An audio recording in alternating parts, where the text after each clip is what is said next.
Good evening. Do you hear me? Yes, you do. Fine, thanks. Okay, we can start. Good evening. My name is Tobias Ell. I'm an architect working at Carpus & Partner, and we design unique buildings, buildings that increase, creativity as well as innovation, buildings that create knowledge. So I took the chance tonight to talk to you about knowledge and architecture, because there is a definitely impact of architecture to knowledge. A recently published New York Times article, Professor Thomas J. Allen from the MIT, proved that 90% of all innovation ideas brought to the market in the last 10 years arise from face-to-face communication or even dreaming. So it's not about thinking, it's about dreaming or communication. The picture of the one single genius creating the next $1 billion idea is a lost cause. Our society is furthermore on the way to a knowledge-based society, and knowledge and creativity will be the single most important resources of this society. So it's about your chance to prove that this is true. It's not about information. Information is worldwide accessible, on time. It's about new ideas and creativity, finding new ideas and being creative. And furthermore, it's about knowledge to decide the future market's competition. I mean, knowledge will be one of the functional elements of the future markets. Well, the knowledge-based society leads us to the point and is calling us to acknowledge that none is in possession of the truth. You can just come closer to the truth by communicating, by sharing ideas and thoughts like tonight, or by dreaming. So just realizing that you're not in possession of the truth makes you have another aspect to society. But how can architecture influence a society like this? Well, there is a dualism between architecture and society. Architecture has always formed society, thus society has always formed architecture. Does it mean like this in history times until today? I would show you right now. Well, first of all, in ancient times, architecture was just a linear collection between life and death. Then in the Gothic period, the vertical was added as a connection to God, so the line became a plane. Later on, in the age of enlightenment, people realized, we understood the complexity of the world, and we want to gather that information. And they created a space container for this information. So the plane becomes spatial. And in modern times, we realized that it's not only about space, but about space or time. The Barcelona pavilion, for example, looks quite different at each time of the day.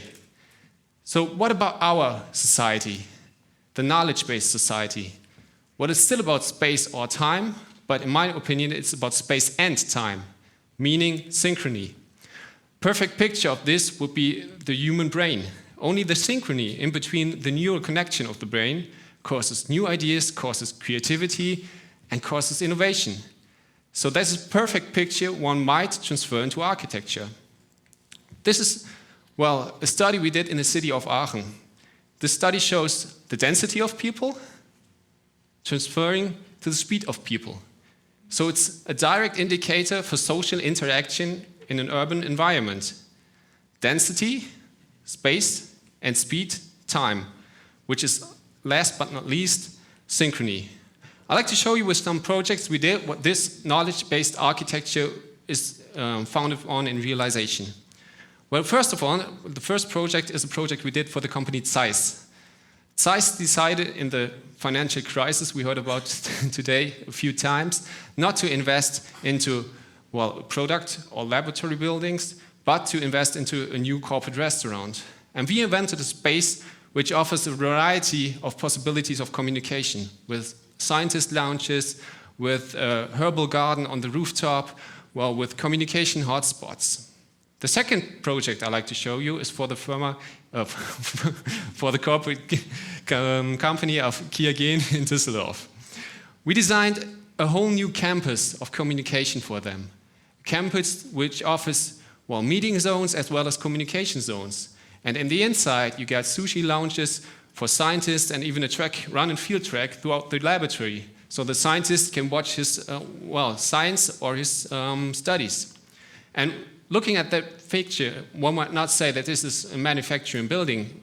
In fact, it is. It's manufacturing knowledge and it's manufacturing products. So you can combine knowledge architecture onto production architecture.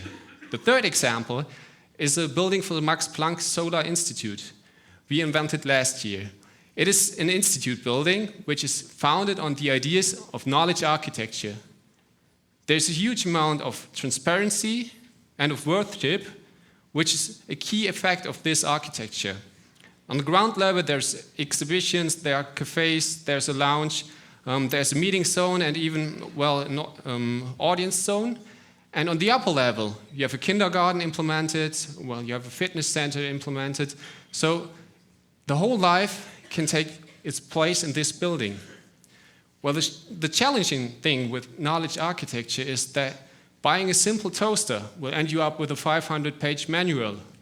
But building a building that creates knowledge will end you up with a building. Mostly people don't explain that to you. So it has to be combined with a change management, which is very essential. Now take a look at, well, everyday life day in a building that, well, creates knowledge. It offers a variety of opportunities. It's not stringent. It's open and it's a bright atmosphere, and it offers a variety of communication hotspots. Well, last but not least, it has a difficult effect on every one of us. So it has to be combined with a change management. It's highly complex and it's non-standard. Between quiet contemplation and communication, concentrated work and inspiration, it affects us. We form the building, but later on the building forms us. So there definitely is a dualism between architecture and knowledge. But on the other hand, this architecture of knowledge is calling each one of you to transfer it to reality. It's a possibility that can be made to reality by using it. So last but not least, it's about knowledge and creativity to decide the future market competition, and that's what knowledge architecture is all about. Thank you very much.